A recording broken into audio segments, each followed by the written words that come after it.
Hello, this is Tamara Harville, the Academic Lab Coordinator for Tulsa Community College's West Campus Writing Center, and I'm here to give you a quick tutorial on how to do MLA citations and works cited.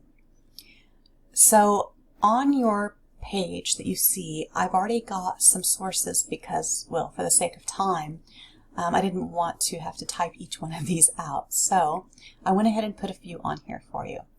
But a works cited page will typically be the last page of your essay, and it has its own title, Works Cited. You don't underline, bold, everything just 100% Times New Roman 12. And then you put your sources in a hanging indent.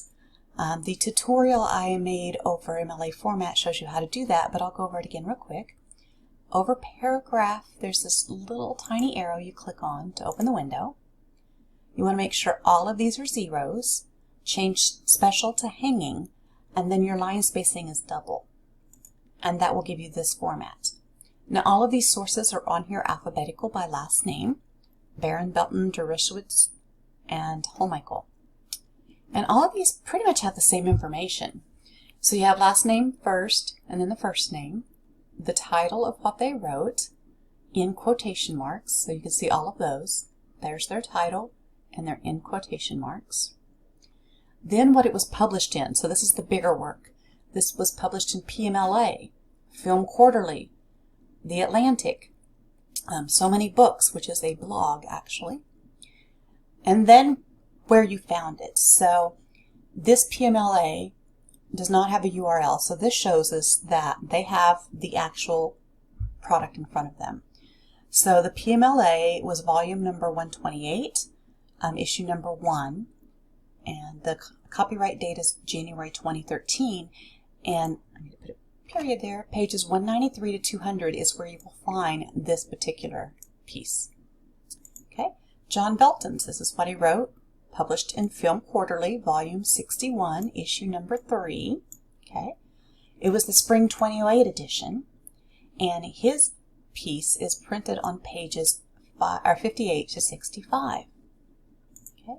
This one, since it has a URL, was found online.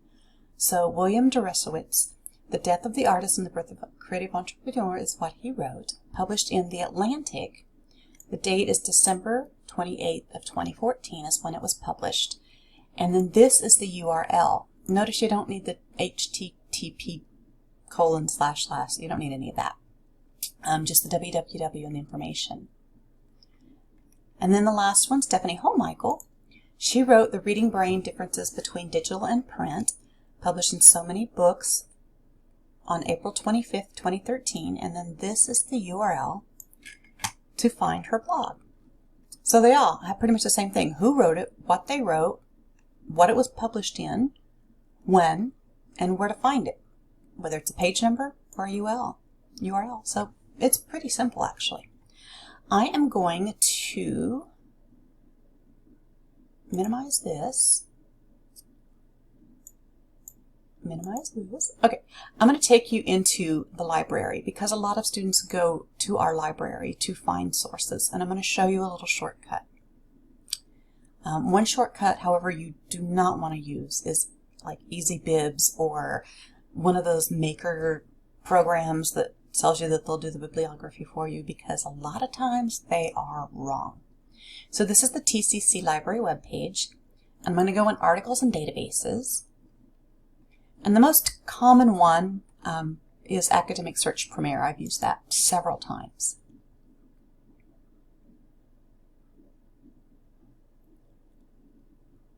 It's working. There we go. Oh, and it's going to want me to log in. I don't care if you see my number, because I'm not logged in yet. Now, in the website, the library actually, the reason we have to log in is they have actually purchased a lot of the search engine information. A lot of these sources that we use are costly, and so we don't have to each purchase our own entrance into their system. The library's taking care of that for us. We just have to log in.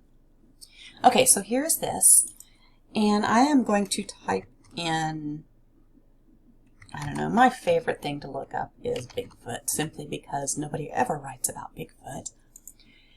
And I always choose full text and scholarly peer-reviewed journals, because the scholarly means it's been reviewed before it was published, so it's probably more trustworthy and not just gibberish. Full text means I can see it and print it right here, right now. So I'm going to do a search for that.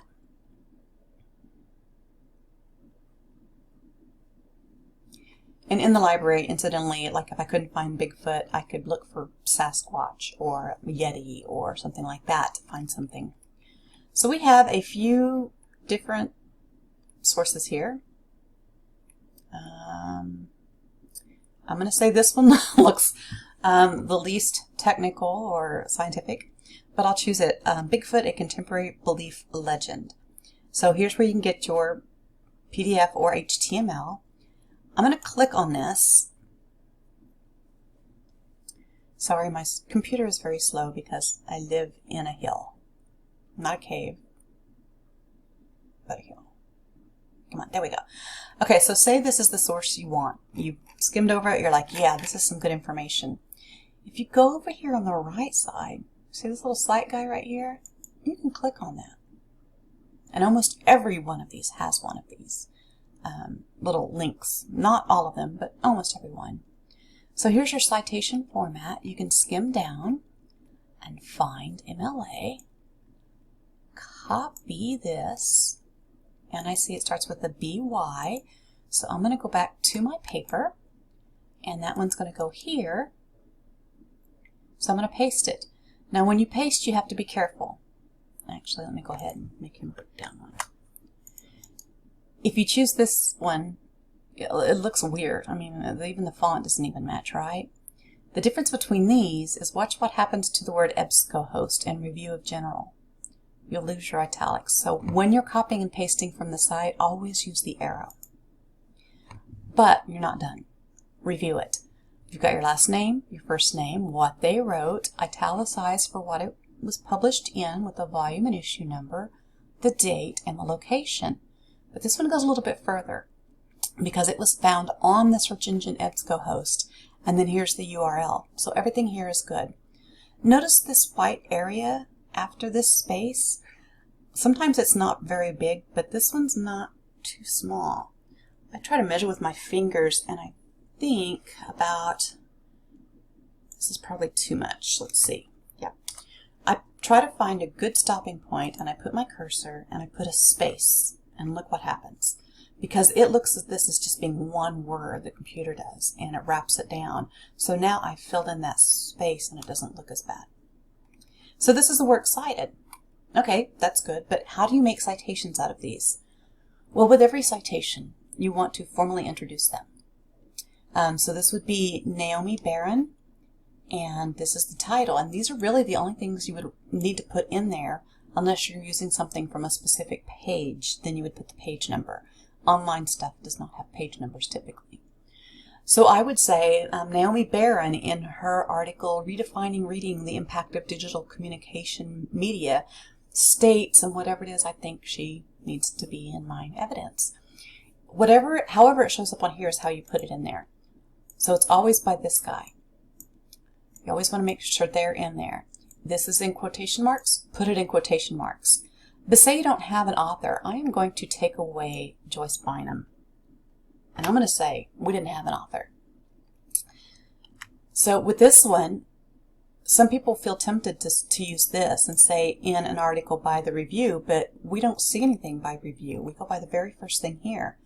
So this is actually the source, like the last name you would use. So you would source it in the article, Bigfoot, a Contemporary Belief Legend, and then afterwards in parentheses thereafter you would write that. So the first time you would use it is the first and last name. So I'm going to use Stephanie since she's right here.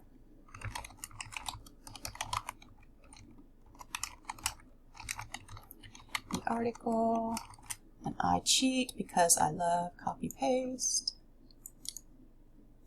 Makes things go by faster. Don't need that period though. And you always want to make sure it flows with the sentence. Stephanie Holmichael in the article, blah, blah, blah, comma, claims that, I don't know, reading online changes the something with the brain. I don't know. I have no idea. I've never read this. Chemistry in the brain. No idea. I'm just making something up for you. So, all my editing there. So make sure you formally introduce her. You wouldn't say, here she claims. People feel tempted to do this because then when you read it, Stephanie Holmichael in the article, blah, blah, blah, she claims. But there's her name. You don't need her in there again. So just take that out. Now, after you've used her the first time, and you want to use her again, you could say, for instance, a sentence, reading online changes the chemistry of the brain, but you don't want to have to introduce her every time. So in the end, you would put her in parentheses like that. Or say this one was from Belton on page, we'll say 61. And that's where you found it. Or what if it was from this one? Oh, well, how do you do that one? Okay, so you put the quotes and you put Bigfoot. And really just the first couple of words is all you need. Sometimes you can put the full title. It doesn't really matter. Since that's the only one entitled Bigfoot, I would just put Bigfoot and leave it at that. So we know that it's an article based on the quotes that starts with the word Bigfoot, and we'll know which source you're using. Oh, but there's page numbers. Okay, so let's give it page number 350. That's not 55. The periods always go on the outside, as though this is the last word. And that's how you do sources in your paper. I hope this has helped. If not, you can always email us at writingcenter@tulsacc.edu. You can go to our owl.tulsacc.edu and make an appointment to speak with a tutor. Or you can call us at 918-595-7465. Had to look that one up. We're always here for you, and we hope that we help you in every way we can. Thank you and have a good day.